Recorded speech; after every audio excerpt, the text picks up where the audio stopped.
Добрый день, шановные сябры. Сегодня наша телевизийная научальная программа присвечена культуре Беларуси 14-16 стагоддзя. Многие навукоўцы лічаць, што гэтыя стагоддзі былі залатым векам у гісторыі і культуры Беларусі. І не дзіва, бо менавіта ў гэты час уся Еўропа перажывала высокі ўздым і ў гандлі, і ў эканоміцы, і менавіта ў культуры. І наше беларускае гаспадарства, якое тады называлася Вялікае княства Літоўскае, не стаяла ў баку ад агульнаеўрапейскіх культурных, эканамічных і палітычных шляхоў.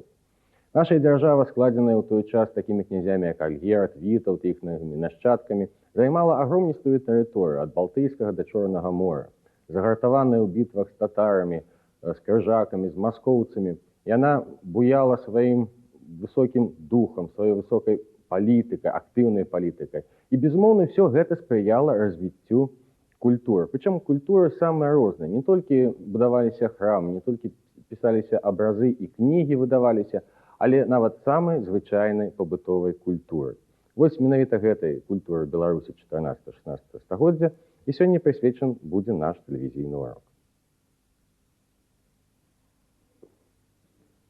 У музеі старажытна-беларускай культуры Нацыянальнай акадэміі навук, дзе мы зараз з вами знаходзімся, ёсць шмат розных рэчаў, якія паказваюць нам культуру Беларусі 14-16 стагоддзя. І сярод гэтых рэчаў асаблівае месца займае кафля. У 14 стагоддзі на Беларусі з'явіліся печы цагляныя, да таго былі каменныя каменкі. І вось да гэтых цагляных печаў пачалі рабіць кафлю, майстры, цаніннікі, як іх тады называлі. Кафлі такія адмысловыя плітачкі, якія з цягам часу пачалі закрывацца пласцінамі, а гэтыя пласціны потым упрыгожваліся рознымі малюнкамі, а ў 16 стагоддзі да іх выраблялася яшчэ спецыяльнае паліва. І гэтае паліва надавала асаблівую прыгажосць кожнай асобнай кафліне і ўсёй печы ў цэлым.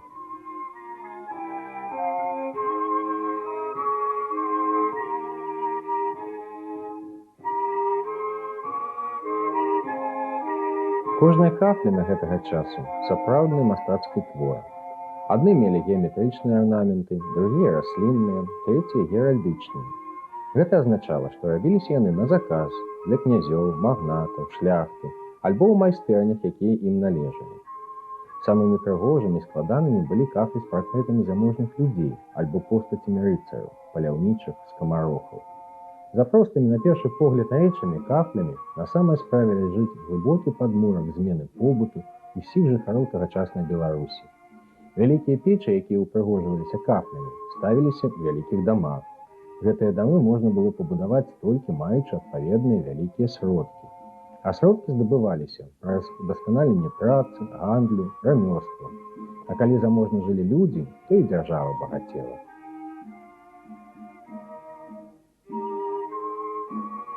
Клопат дзяржавы пра чалавека быў замацаваны ў заканадаўчых актах. У 1566 і 1588 годах былі выдадзены статуты Вялікага княства Літоўскага. Укладальнікам статута 1588 года быў наш знакаміты зямляк, канцлер Вялікага княства Леў Іванович Сапега. Законы рэгулявалі адносіны паміж вытворцамі, шляхтаю, магнатамі і простымі людзьмі.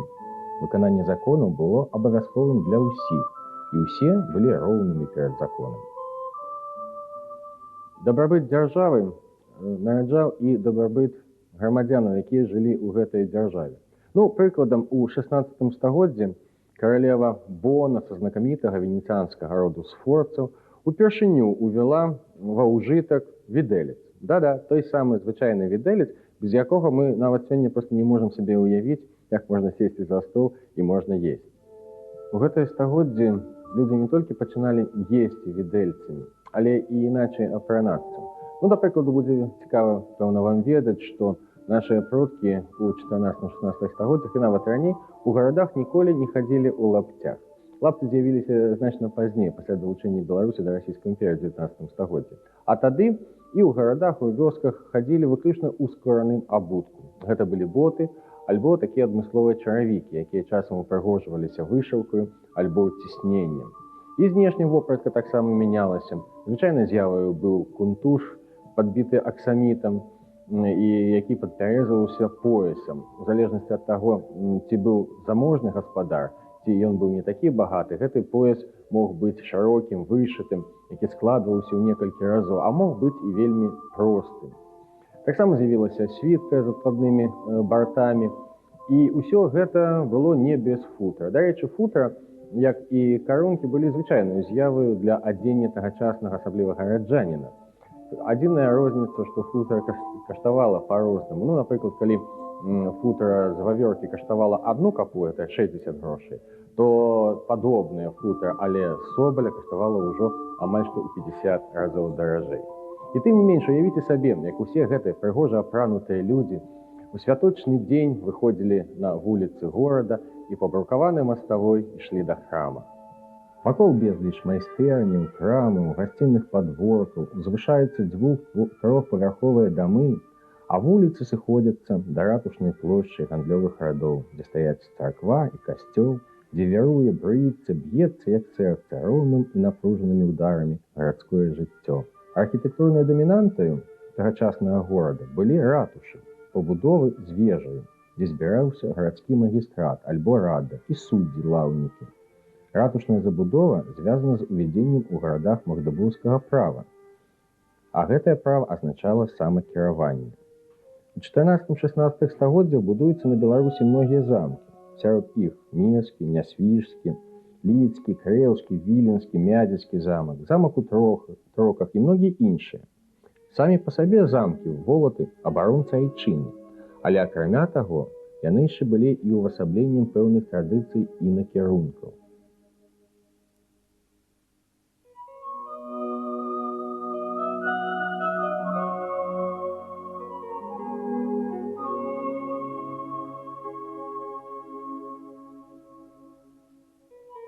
Нясвіжскі замак быў збудаваны ў італьянскіх традыцыях другой паловы 16 стагоддзя. І гэта не дзіўна. Князь, магнат Мікалай Радзівіл запрасіў на яго ўзвядзенне італьянскага архітэктара Джаванні Марія Бернардоні. Да сённяшняга дня 2 творы гэтага архітэктара, пабудаваныя ў стылі італьянскага барока, захаваліся ў Нясвіжы. Гэта замак і касцёл. Але барокам стала пранікаць на Беларусь толькі ў канцы 16 стагоддзя. Да гэтага часу панаваў стыль готыкі. Менавіта яго рысы ёсць у фартэцыях Міры, Ліды, Крэва, Навагрудка, у храмах Супрацьля, Ішкальдзі, Заслаўя і ў Геранёнах. На развіццё гэтага стылю ўплывалі еўрапейскія традыцыі. Сюды запрашаліся майстры з Італіі, Францыі, Галандыі і Нямецчыны. Разам з тым, замежныя традыцыі перапрацоўвалі тутэйшыя дойліды з улікам мясцовых асаблівасцяў, якія бралі пачатак ад полацкай і гарадзенскай архітэктурных школ 12-13 стагоддзя. Храмы захоўвалі ўзнёсласць і выцягнутую кампазіцыю. Дарэчы, ва ўсходняй Беларусі, на Віцебшчыне, Магілёўшчыне, Полачыны у той час па-ранейшаму пераважалі яшчэ драўляныя замкі. Агульнадзяржаўная задача абароны межаў Вялікага княства выклікала да жыцця такую архітэктурную форму, як храмы абарончага тыпу. Да іх адносіліся пабудаваныя ў 15-16 стагоддзях цэрквы ў Сынкавічах і Маламажэйкава, касцёл у Ішкальдзі. Нават і знакаміты Полацкі Сафійскі сабор быў перабудаваны ў храм-крэпасць. Разам з архітэктурай развівалася і выяўленчае мастацтва. У асноўным яно было культавым, роспісы храмаў, так званыя фрэскі, царкоўныя абразы. Акрамя яўных запазычанняў з еўрапейскіх мастацкіх школ, напрыклад, як роспіс фарнага касцёла ў Нясвіжы, у выяўленчым мастацтве моцна праяўлялася беларуская нацыянальная школа. Нягледзячы на царкоўныя каноны, майстры-жывапісцы, асабліва ў абразах, імкнуліся па-свойму трактаваць свяшчэнныя постаці Дзевы Марыі, угоднікаў, якія набывалі рысы твару пэўных людзей.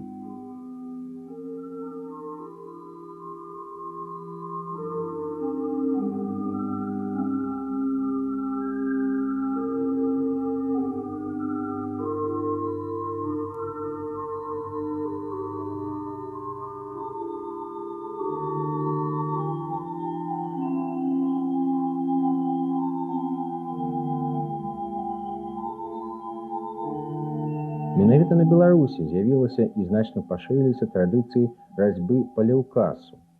Разьба па ляўкасу – гэта калі на верхнім грунтавым слоі абраза вырэзваўся адмысловы глыбокі ўзор. Ён дадаваў выяве маляўнічасць і святочнасць.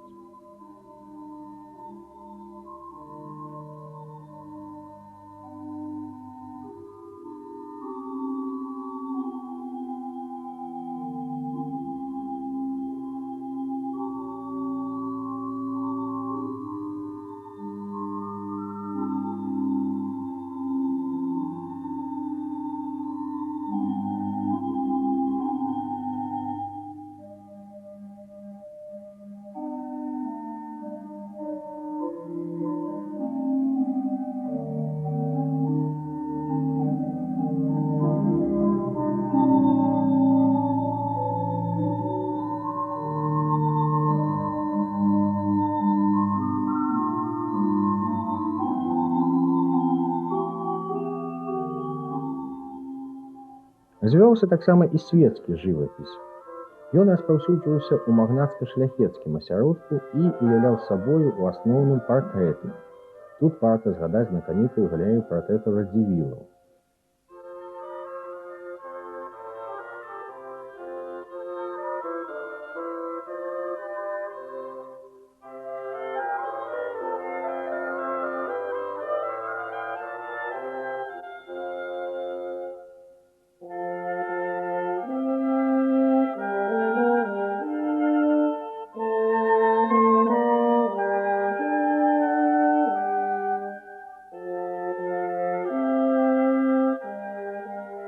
Бадай самай адметнай праявай з'явы 14-16 стагоддзя на Беларусі гэта было пашырэнне ідэі рэфармацыі, гуманізма і адукацыі, з чым непасрэдна было звязана і кнігадрукаванне.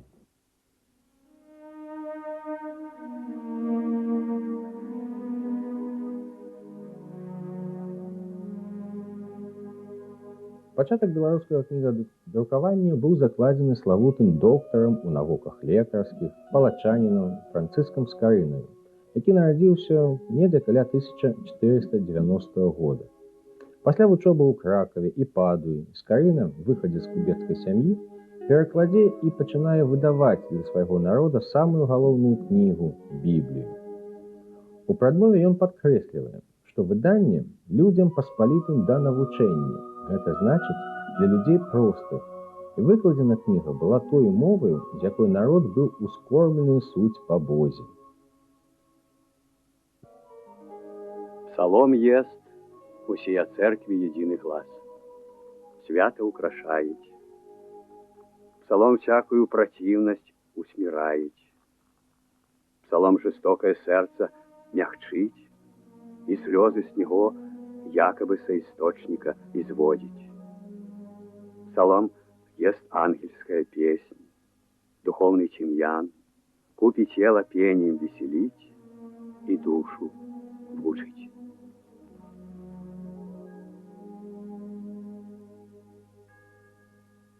У Празе Скарына пачаў выдаваць Біблію. З 1517 года побачили свет 23 кнігі Старого Запаведу. Пражская друкарня была заснавана на грошы багатых віленскіх і полацкіх мяшчан Богдана Онкава і Якуба Бабіча, таксама Юрыя Адзверніка. У 1520 годзе Скарына прыязджае ў Вільню, а ў 1522 годзе выдае першую на землях Беларусі друкаваную кнігу «Малую падарожную кніжыцу». Гэтае выданне, як бы зараз сказалі, было кішэнным. Такі своеасаблівы збор папулярных малітваў, псалмоў, канонаў, якое сапраўды было зручна браць з сабою ў дарогу.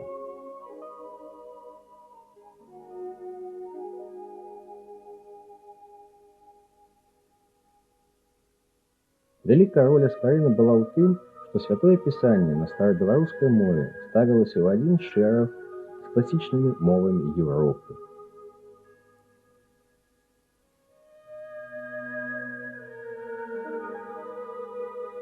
Акрамя таленту перакладчыка і выдаўца, Скарына быў яшчэ і выдатным мастаком, майстрам гравюр пад дрэвы.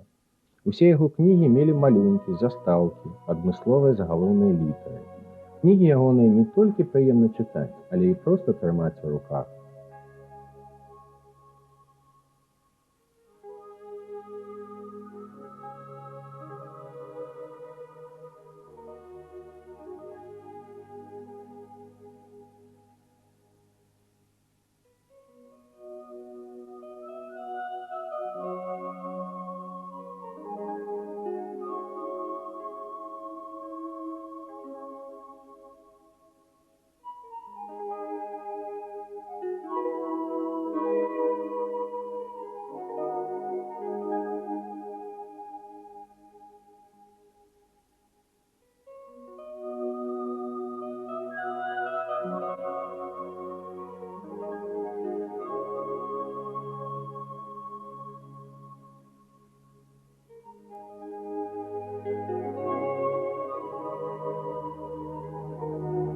У 50-60-х годах 16 стагоддзя былі заснаваныя новыя друкарні у Бярэсці, Нясвіжы, Заблудаве і Вільні.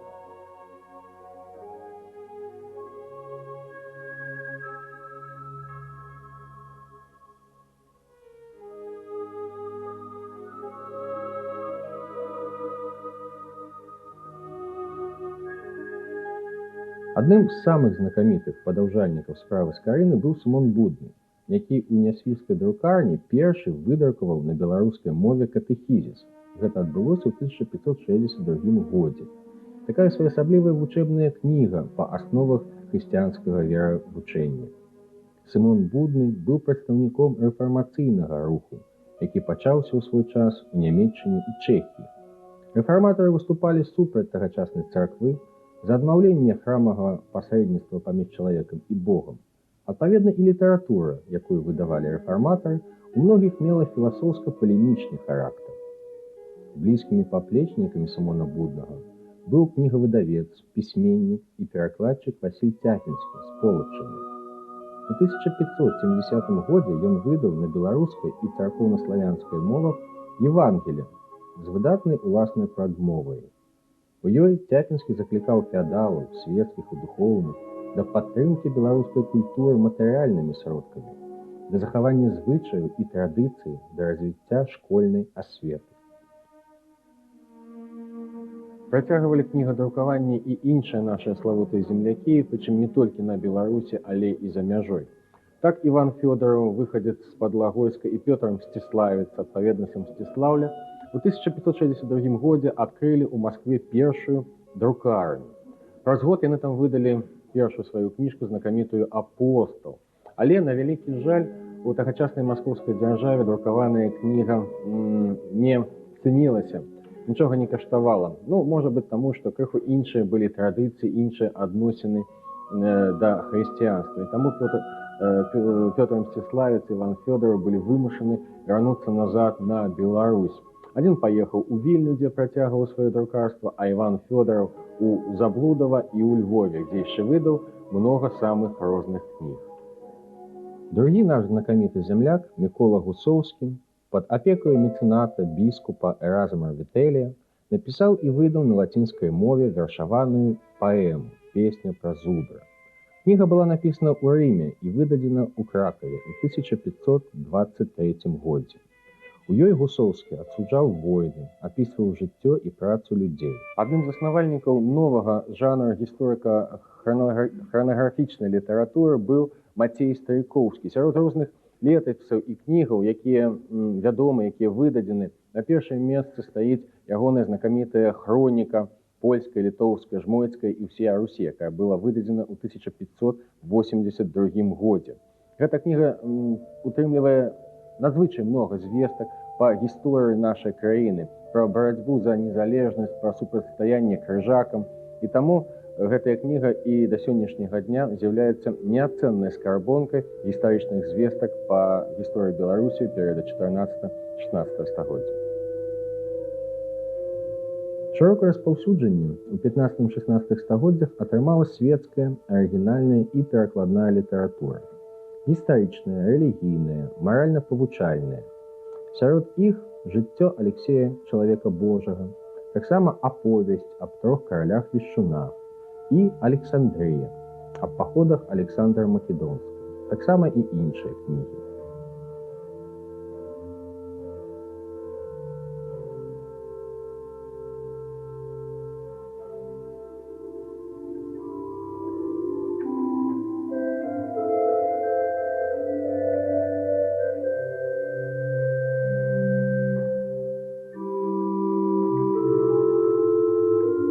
Развівалася і музычнае мастацтва. У 16 стагоддзі паявіліся першыя капэлы і свецкія хоры. У літургічнай практыцы каталіцкага касцёла шырока выкарыстоўваліся духавыя інструменты – арганы, флейты, трубы. Апекаю магнатаў Беларусі карыстаюцца вядомыя кампазітары Вацлаў Шаматул і Цыпрыян Базілік. У берасцейскай і нясвіжскіх друкарнях выдаюцца зборнікі песен, заснаваныя на лінейнай сістэме нотапісання. Да гэтага часу адносіцца і ананімны зборнік музычных твораў, добра вядомы нам сёння як полацкі сшытак.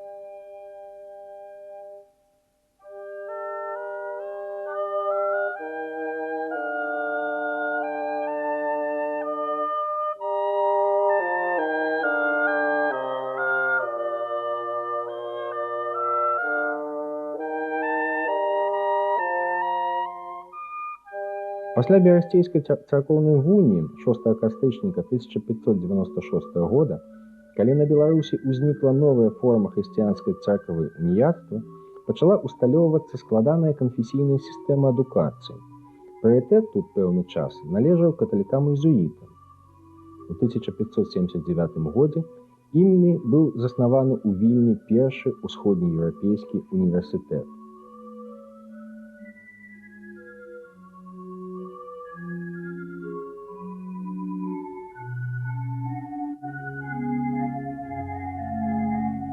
Пазней адкрыліся сярэднія навучальныя ўстановы, калегіі. Яны былі ў Полацку, Пінску, Нясвіжы і іншых гарадах. Побач з царкоўнымі і манастырскімі школамі пачынаюць працаваць прыватныя педагогі. Але і ў калегіях, і ў братскіх праваслаўных, і уніяцкіх школах навукі выкладаліся на вышэйшым агульнаеўрапейскім узроўні.